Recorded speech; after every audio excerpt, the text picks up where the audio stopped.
Kaká, se va Kaká, va por dentro Guti, el pase para Guti, peligro de gol, Guti, balón atrás, gol. It's Beckham, oh my word, he's completely fooled out now. And there is the second goal for Real Madrid, David Beckham. ¡Golazo!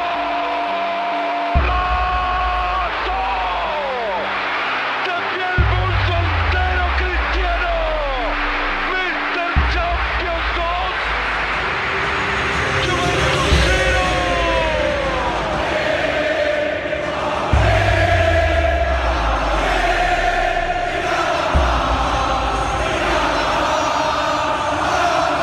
This is Y Nada Más, a Real Madrid Podcast.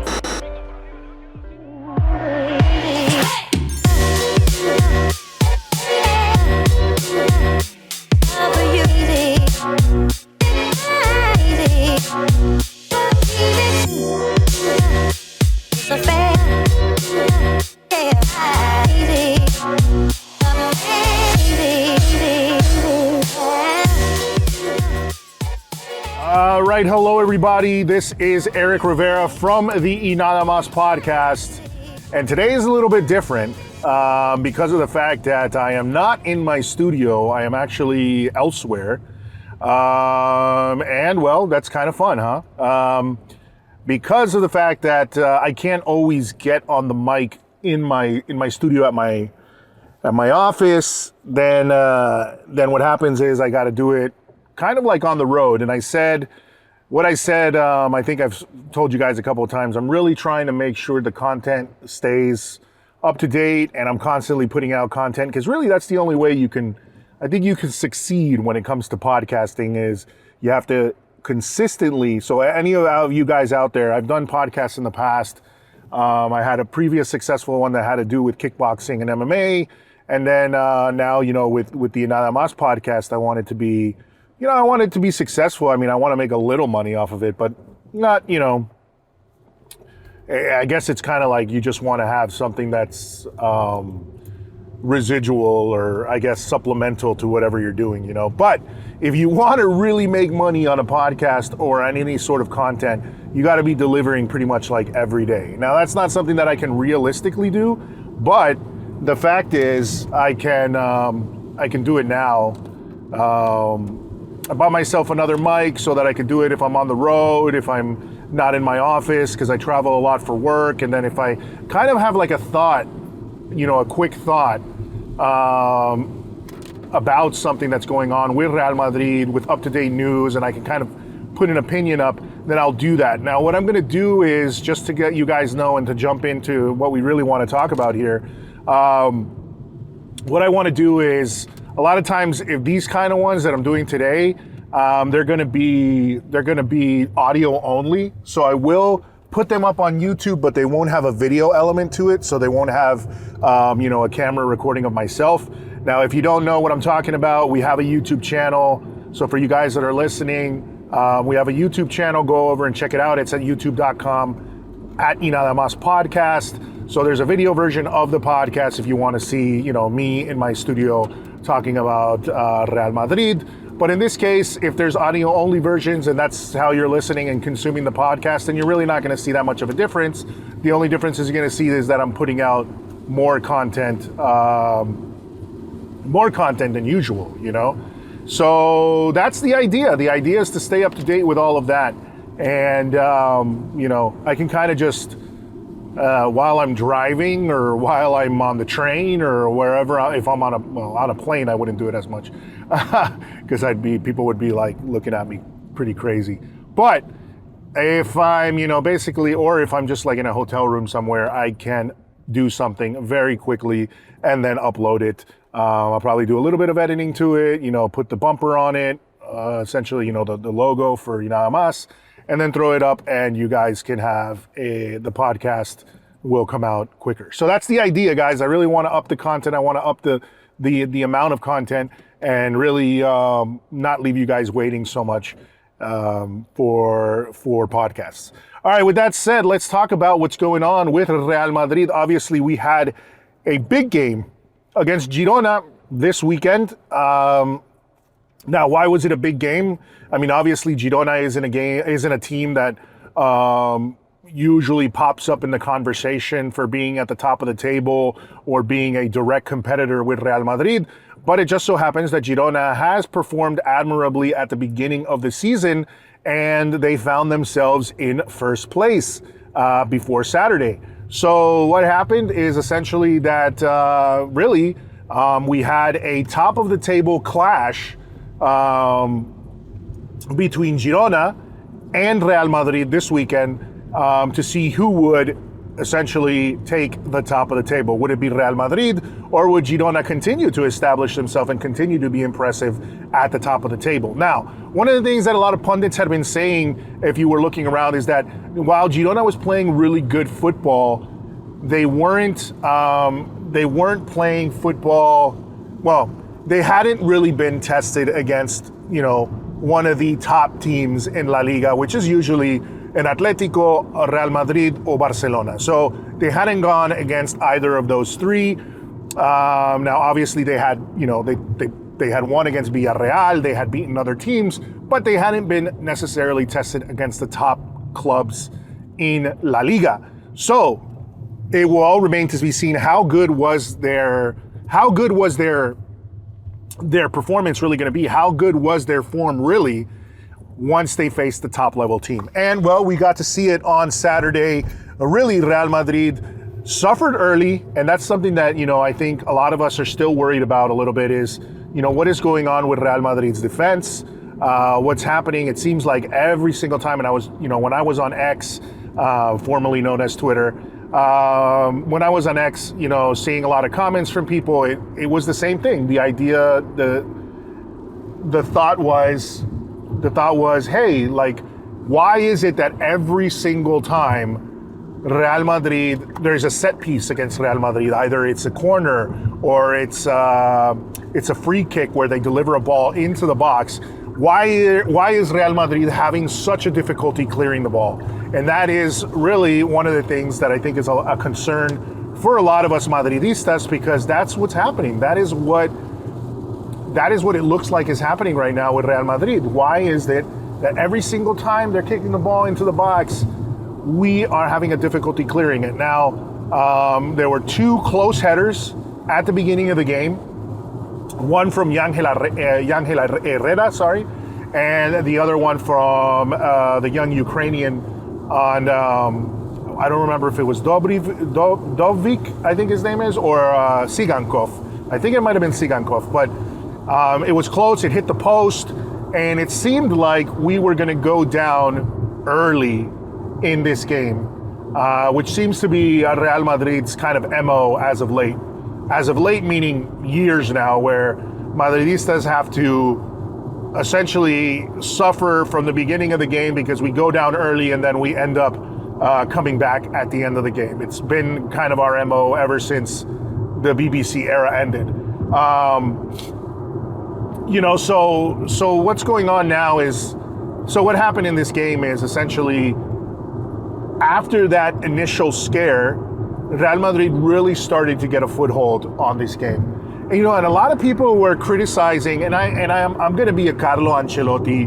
I am for 100% a Carlo Ancelotti. I don't know if you want to call it an apologist, a Carlo Ancelotti fan, a Carlo Ancelotti defender. I mean, let's be real, people. I mean, I don't understand why people continue to hate on this man when Carlo Ancelotti is one of the winningest, if not the most successful coach in world football. Aside from guys like we all know, like Pep Guardiola is up there, is up there with some of the best in the world. Obviously, Zidane is up there because of what he's won with Real Madrid. But Carlo Ancelotti, across his career, has won so much. He was up in the name, obviously names like Jose Mourinho and all that, even though Mourinho, as of late, has kind of fallen off. But then again, he's been on teams that haven't been as successful when it comes to talent. So you look at Ancelotti, and Ancelotti has been, really one of the best coaches that this game has seen. And yeah, he might not be this amazing, incredible tactician, or I don't know what constitutes an amazing, incredible tactician, because if at the end of the day you get the job done, then, you get the job done. You essentially, that's what you're measured by, is you're measured by your wins. You're measured by the trophies you were able to accrue. And Ancelotti has been successful with many a team. I just don't understand why he gets hated on. And the other fact is, players love to play for the guy. And when players love to play for the guy, you know that you have something that is very important, because of the fact that you can have all the tactics in the world. You can be a mastermind at football, but if you can't control, the 22 guys or the 23 guys in your squad list, if you can't control that dressing room, and guys really aren't buying into your strategy, really aren't buying into your tactics, really just aren't buying into your style of playing football, that's going to be evident on the pitch. That's going to be evident in games that players just really aren't happy playing with you. So, and I think that is far more of a detriment to a team than some guy who's probably not as good tactically, but he really knows how to get the team hyped up, and the chemistry of the team really is solid, So that is one thing that I think people are missing the point completely. You look at this team, and that's one thing I want to say before we jump into the rest of the game. You look at this team, and these guys truly, truly, truly enjoy playing with one another. They really enjoy playing with one another. You see it when they score. They're all happy. You see from the videos of training, they're all really enjoying being with one another, and they're getting the results. They're laughing. They're having fun. So there is, aside from them being a professional team, it's the fact that you enjoy the people you work with, and when you enjoy the people with the people you work with, obviously things are going to get done, and it's going to feel less of like a job and more of, we're going out there and we're having fun, and we're gonna score. And it's also easier, I tell you guys this, I think it's also easier that if you are down, you're down in the score line, whether it's 1-0, 2-0, you're down, it's a lot easier to sort of motivate each other to get out of the hole. Not always though. Not always, and that's where Ancelotti's tactics do come in, and that was why it was such a huge mistake. His planning was a mistake. There was a mistake in his planning against, obviously, Atlético Madrid, putting Bellingham as a striker when we know he's not a striker. Putting Modric and Kroos in the same lineup when we know that them together, they don't have the speed essentially to keep up with some of these more aggressive teams that are more rapid on the counterattack, or quicker there's more strength in the midfield. So his planning in that regard was what caused us to go down, and even though we tried to fight back, our defensive problems obviously showed up big time in that game. But I think that if we get the things right against this Atletico team, who has struggled against the likes of Cadiz, we saw that yesterday. They've struggled against other teams as well. I think they've struggled against, I believe it was Osasuna, in a game that looked like a complete robbery of sorts.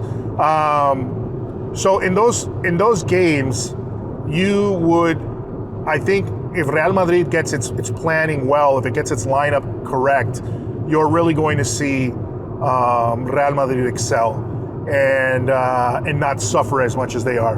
The lineup yesterday when we played against Girona was perfect, I think.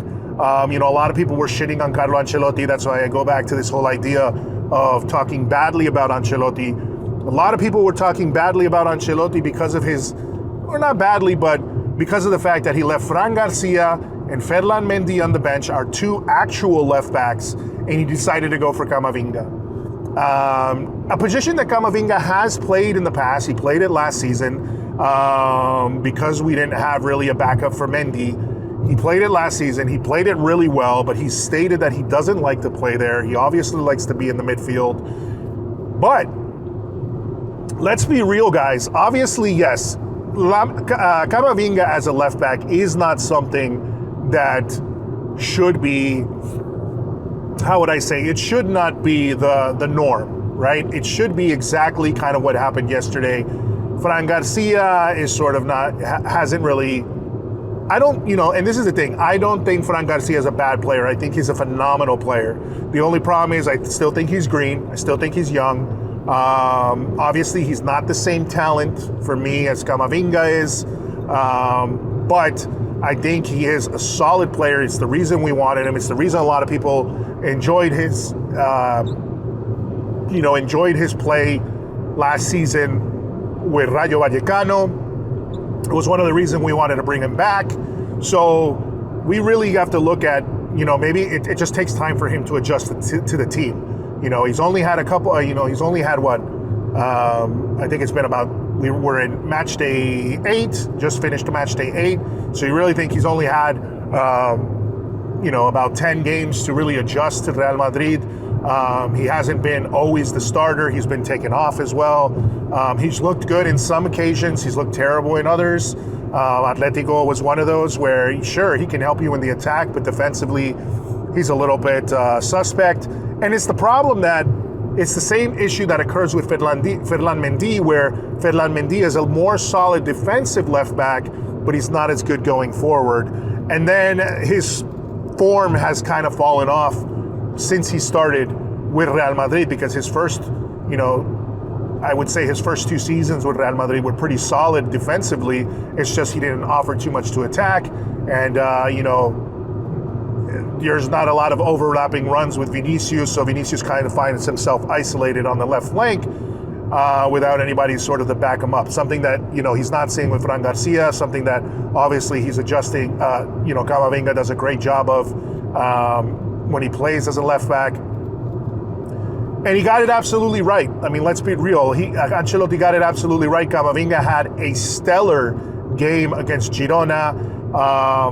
One of the best players on the pitch aside from Tchouaméni, which Tchouaméni was absolutely fantastic. And it shows again why Tchouaméni belongs on the pitch and why it was such an error by Ancelotti to not play Tchouaméni when, when we played against Atletico. It was a huge issue to not have him on the pitch. Kroos has been phenomenal. Kroos has been phenomenal this season. What he says is true. This whole idea of, why are they putting me in the same... and I get this whole idea. Why are they putting him in the same boat as Luka Modric when Luka Modric is 38 years old? So he's definitely, on the high side of his age when it comes to professional football. Because I'm not going to say he's old. Listen, I'm 40 years old. I'm not going to say he's old when I'm 40 and he's 38. All right. But when it comes to football, that is old, But Toni Kroos is 33, so Toni Kroos still has a lot for me, especially in a central role, in a midfield role. Toni Kroos has a lot, and especially with the way Toni Kroos plays, he's not a pacey guy. That's not his job. He is really a metronome, and essentially he's the one who keeps the tempo of the game. He's the one who slows down the game. His vision to see the pitch is so insane. He picks out passes. He makes incredible plays. He's so silky smooth on the ball, getting out of tough situations. Toni Kroos has been phenomenal this season. So I think you need to add, which is what I've always been saying, you need to add the aggressiveness, the speed, the pace of a player like Camavinga or a player like Valverde. You need to have that in the midfield. Obviously, having Jude Bellingham as the tip of that diamond, attacking-wise, is also going to help Toni Kroos have another person to pick out in the attack, aside from the likes of Vinicius or Joselu. And I think we just got it right. I think we got it right, and you need to have Toni Kroos on that left side of the diamond in the midfield. You need to have Tchouaméni. And then having Camavinga helping Kroos out as well defensively on that left-hand side, it just really paid dividends at the end of the day. I think having somebody like Fran Garcia would have isolated would have left Toni Kroos kind of, if Fran Garcia, went up the sideline, Toni Kroos would be the one defending, and Fran Garcia is a little bit erratic coming back. So I think, it was just the right combination. Now, is it going to work against teams not like Girona? I don't know yet, and probably you'd have a little bit more trouble. If Kyle Walker was bombing down that right side, you might have a little bit more of an issue. So I'm sorry, on the left side, you might have a little bit more of an issue. I don't know. It remains to be seen. I mean, that's kind of what was happening when we played Man City. And you had, so many different players, so many high-level players, like on a team like Man City, which I still think is the team to beat worldwide when it comes to the Champions League. I know they lost this weekend against Wolves, but they're missing some key players. I still think that's the team to beat. I think this season the toughest teams are really going to come out of the Premier League. I think the likes of Liverpool are looking pretty solid. I think the likes obviously of Man City are looking solid. I think Serie A with the teams like Inter is looking pretty good as well. I think those are going to be the teams that are going to give problems. PSG, I think, is sort of a mixed bag at the moment to see, how they're going to do with all these new additions and all the, the big exits that happened. But I think Real Madrid can do well if it's planned well. Can we make it all the way? I'm still unsure. I still think Man City beats us most of the time this season.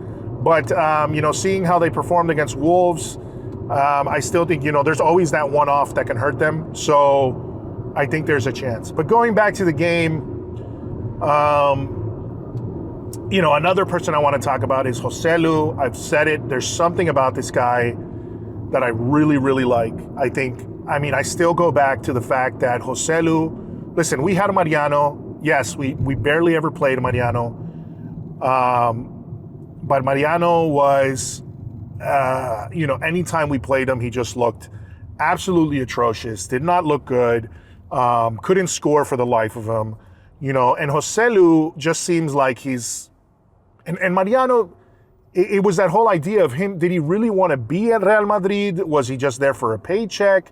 He fought so much not to leave and just wanted to, stay there. Joselu seems like, this is what, he said it after in the press conference or in his post-game interview, that this is the team of his life. He loves Real Madrid. He is more Madridista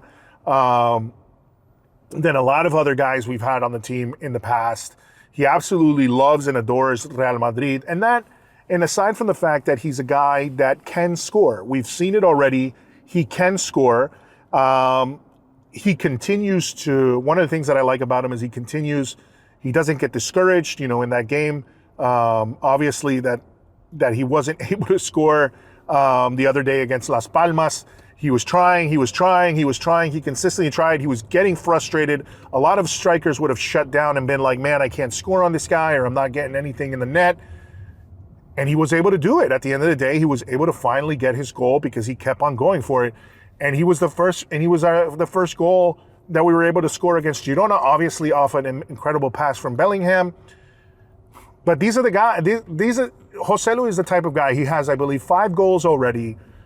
And I go back always to the fact that this guy scored 15 goals with an Espanyol team that got relegated.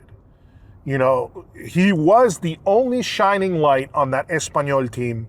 One of the only shining lights on that Espanyol team was Joselu, and he was able to do it. He's not a Benzema, but he is your in the box poacher, guy that is going to be in the right place at the right time. You need some sort of reference in the goal, in the area, and he is that guy. Excuse me. He is that guy that is going to be able to get the results for you there. So I really just don't understand. I know people, obviously, he's not the replacement to Benzema. He's not a world-class striker. But you need somebody that gets the job done. You know, when you don't have that world-class striker, when you don't have, even when you have a backup striker, you need a backup striker that can get the job done. You know, you're seeing that a lot with Man City when they have somebody like Julian Alvarez coming off the bench, or, you know, they're positioning him a little bit behind Haaland. You need somebody that's going to be sort of play that second fiddle. And Julian Alvarez, obviously I don't want to compare Joselu to Julian Alvarez, who I think Julian Alvarez is far more a solid striker than Joselu is, far more of a complete player than Joselu is. But I really do believe that Joselu can get the job done with what he's given, with the service that he's given. If it continues the same way we saw against Girona, I think this guy can put the ball in the net. And if he can't put it in the net, then we have other guys like Vinicius and Bellingham who continue to score and do really well. I mean, well, like Bellingham, who's continuing to score, obviously scoring his, 6th goal in 7 games? Or is it 7 goals now? But obviously Bellingham continues his winning way, his strength, his talent. He is just an immense player that we have here at Real Madrid. And I really think these guys, as I've said it before, can get the job done. Where we are lacking right now is defensively. And now we have a huge issue, which, I'll talk about in a second, which was that, getting, Nacho getting sent off for an idiotic tackle in the last 10 seconds of the game that ends up getting him sent off. So now he's suspended for probably 3 games. I think 3 games is what he's going to be given because it was a direct red card and it was just a stupid tackle. A lot of people like to come out and defend their players or whatnot. That was just an indefensible tackle. You can't. Why are you even doing that? And the game is up 3-0. It's the last seconds of the game. Porto was still so far out from being in on goal.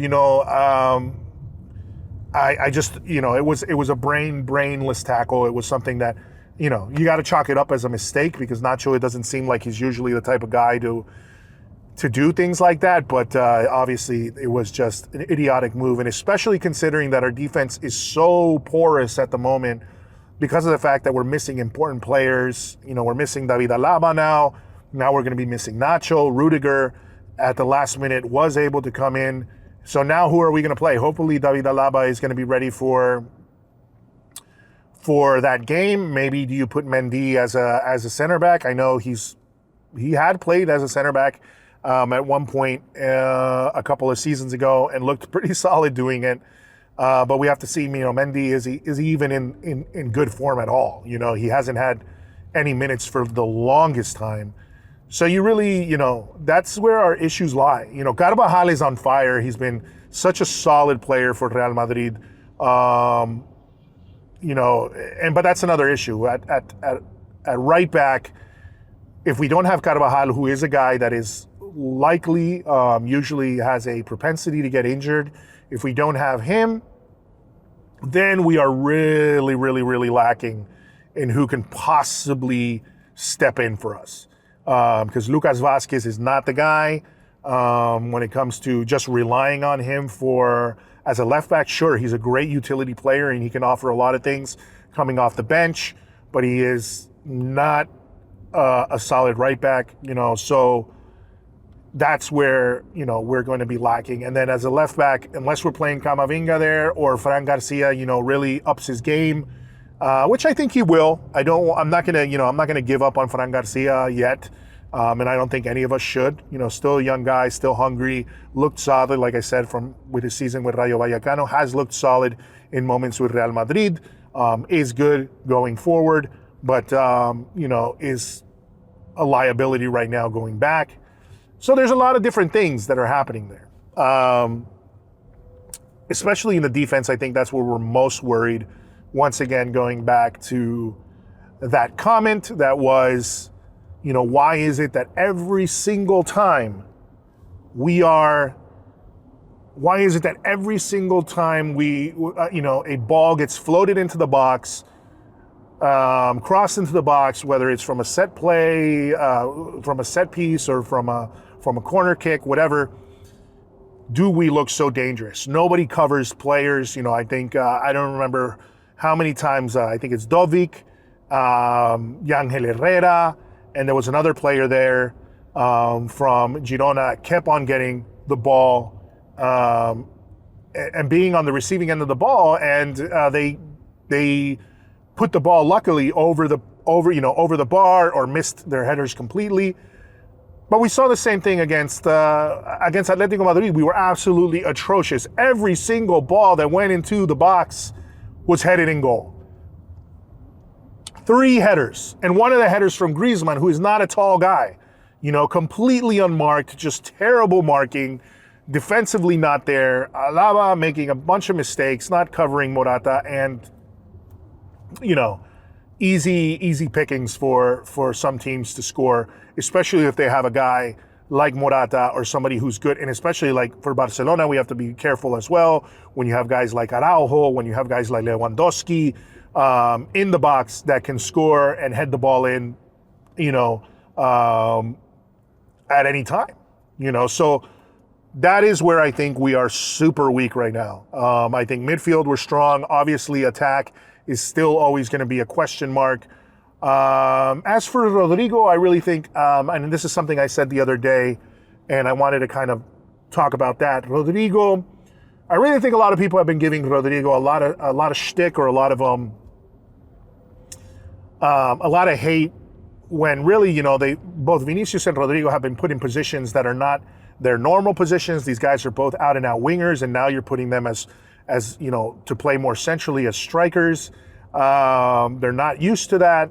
Now, do they have the talent to obviously adjust to that? Sure. But the other day, putting Bellingham as a striker completely isolated Rodrigo as the only real attacking outlet for Real Madrid when we played Atletico.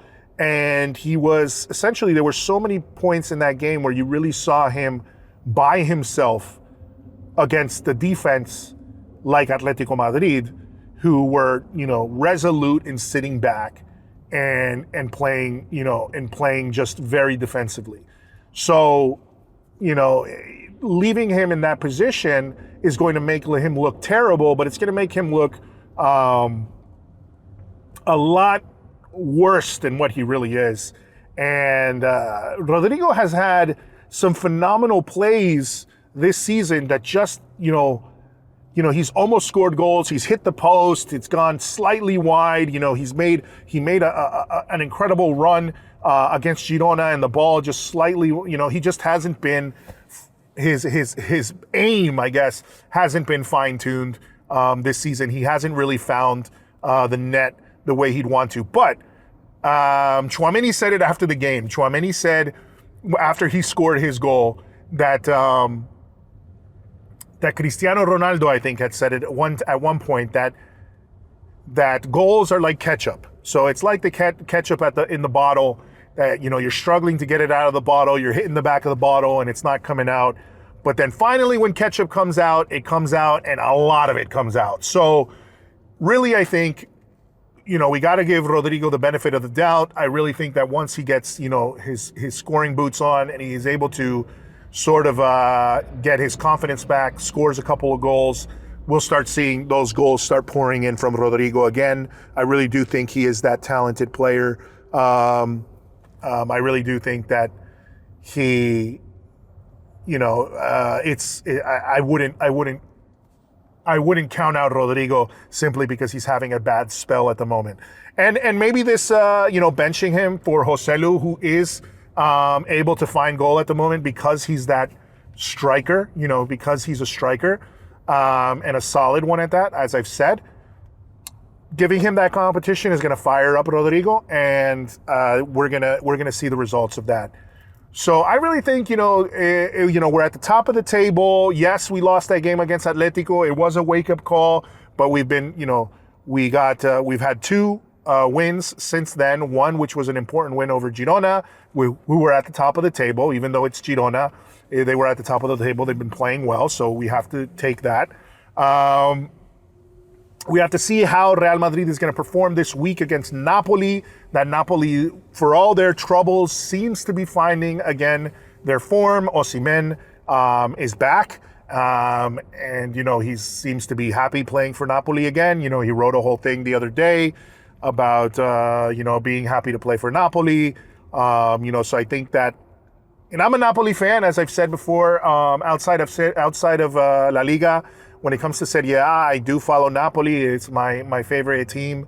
I'm a big Osimhen fan. I'm a big Kvaratskhelia fan. I like Zielinski, Lobotka. I think all of these guys have been solid. Raspadori, Politano. I'm just a big Napoli fan. I mean, I love the city. I love Italian culture. So I love Serie A. I watch it just as religiously as I would say I watch La Liga. So I think it's going to be an interesting game. I'm a little afraid, and somebody brought this up on X the other day. If you're going to be weak defensively, the one of the people you would probably not want to be weak defensively against is a guy like Osimhen. And since he's kind of a little bit angry and has something to prove, or not something to prove because he's already proven it really, but he wants to show Napoli how much he's really needed at Napoli. That's a dangerous concoction to have, And I believe we are playing at the Diego Armando Maradona. So Napoli at home is not some place where you can afford to be weak defensively. So we'll see how that goes. I mean, really, if we play the way we played against Girona, except for those first few minutes of the game, I really think we can do well against Napoli. They are struggling defensively as well. After losing Kim, they're with Rachmani and Jesus and Nathan, I don't think they're as strong as they were with, the likes of Kim and Koulibaly that they had previously on the team. So Koulibaly's been gone, 2 years now, I think. But anyway, still, he was, they were more solid defensively when they had those guys back there. So we'll see what happens. We'll see what happens, guys. But really, I think, it's not a time to be stressed. Like I said in the last podcast, I named the last podcast Remain Calm. Atletico was always going to be a tough team. They've been able to grind out wins, but I don't think they're as solid. But we gave them, Ancelotti definitely, I think, and he admitted it. I really think he delivered the win to Atletico on a silver platter. I don't think he'll make the same mistake again. I really feel like Real Madrid has learned its lesson from there, hopefully. And we'll see how they continue. We'll see how they perform against Napoli. We'll see how they perform this next weekend as well. But I think things are looking better. It's still shaky. It's not 100% entirely convincing like we would want it to be. But, it's not a time to be, I would say, all doom and gloom, as so many Madridistas could be, And then the other thing I would say is, so somebody brought up a good point on my YouTube channel. They were saying, because I brought up during the last podcast, that Modric and Kroos, because they've been talking about how, they were not happy with their roles on the team as of late, that Ancelotti buckled under the pressure from both of them, and that they probably, pressured him into playing them, and that's why he played them. And then somebody said, I don't think Ancelotti's the type to buckle under pressure. I also don't think Modric and Kroos are the type of players to really act that way and act angry and sort of like get in his ear about it. I would say I disagree slightly. They're two guys that have played a lot of football for Real Madrid, have been two legends for Real Madrid. And I think when you're a player, sometimes you don't know when to call it quits. You don't know how to say no. You don't know. That's really the job of the I was listening to a pundit the other day, and he was saying a lot of times, a coach has to protect a player from himself. A player will always say he's ready because a player always wants to play. So Modric is always going to say he's ready. He's Modric. He's a solid player. Even at 38 years old, he can still provide some incredible performances. So for do I think he can add pressure? Sure. Now, do I think Ancelotti buckled under pressure like they said something directly to Ancelotti? No. But Ancelotti, remember, at the end of the day, is a man manager. So he really does try to listen to his players and tries to, I guess, help them the best way he can, or tries to listen to them, and especially two guys that are legendary players like Kroos and Modric. So maybe it wasn't a thing of him buckling under the pressure. Maybe it was a thing of him trying to make nice, trying to see if he could fit them in the lineup for one game. My opinion on that is he chose the wrong game to do it, you know. And at the end of the day, maybe I honestly think it worked in his favor, because I think it worked in his favor where he can now tell them both, listen, guys, look what happened when I played you guys both at the same time against Atlético Madrid. We weren't as good as we could potentially be. You guys are going to have to really, work with the team. I'm going to, move you guys around. I'm going to rotate you guys.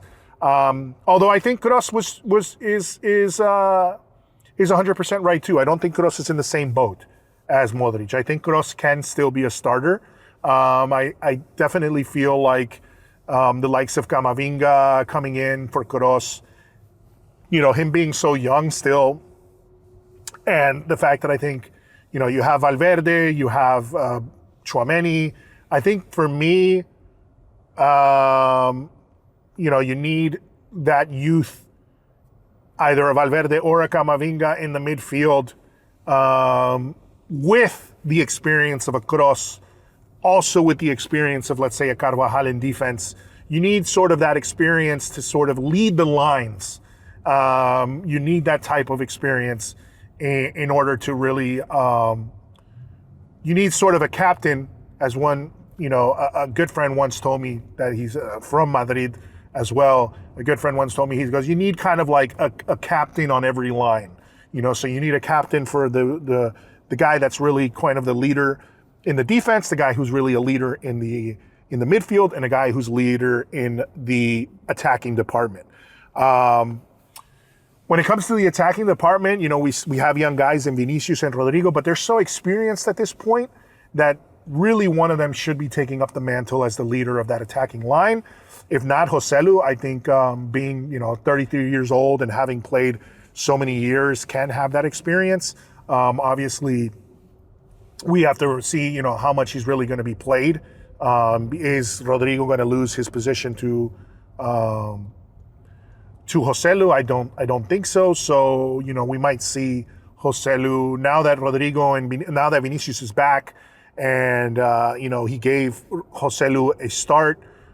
If Rodrigo finds his form again, will those guys be the two starters? Then they're really the two guys that have to come out and be the leaders. And that's about it, guys. That's my commentary for this podcast. I hope the sound wasn't too bad, because I was, in my car doing this whole thing. But like I said, I'm trying to keep the content up. I'm trying to keep the content consistent. And so sometimes I'm going to do these podcasts where I'm either in a hotel room or somewhere where I can, just do a quick audio thing instead of a video thing. The video thing, I still will put it up as a video on the podcast. It'll just have a what do you say, like a like a background. It won't have any video, but just make sure you continue to follow us on the YouTube channel. That's basically Y Nada Más Podcast on YouTube. Of course, I am always active. The most I'm active is on X, which is at Y Nada Más Podcast on X, formerly known as Twitter. Also on Facebook, at Y Nada Más Podcast. On Instagram, we are at YNM Podcast. And of course, hit us up at info@ynadamas.net. That is our official email. I'm still looking for guys. I need other guys to maybe jump on the podcast here and there. If you're interested, I am looking to see if I can find some more US-based guys as well that are really Madridista fans. So if you want to jump on the podcast sometime to, really just shoot the shit, as they say here in the United States, about Real Madrid, to talk about Real Madrid, hit me up at info@ynadamas.net. DM me at the Nada Más Podcast, or hit me up on Twitter or X, and let me know if you're interested in that. Also, if you're interested in maybe writing a couple of different articles, some of you guys I know out there are hungry to write. If you're interested in that, also hit me up, info@inadamas.net, and we can talk about maybe, writing a couple pieces for the Nada Mas website. So that's it, guys. That's it for me from here in sunny South Florida, right now in my car. And I'll talk to you guys again soon. As always, a la Madrid. This has been Y Nada Más, al Real Madrid Podcast.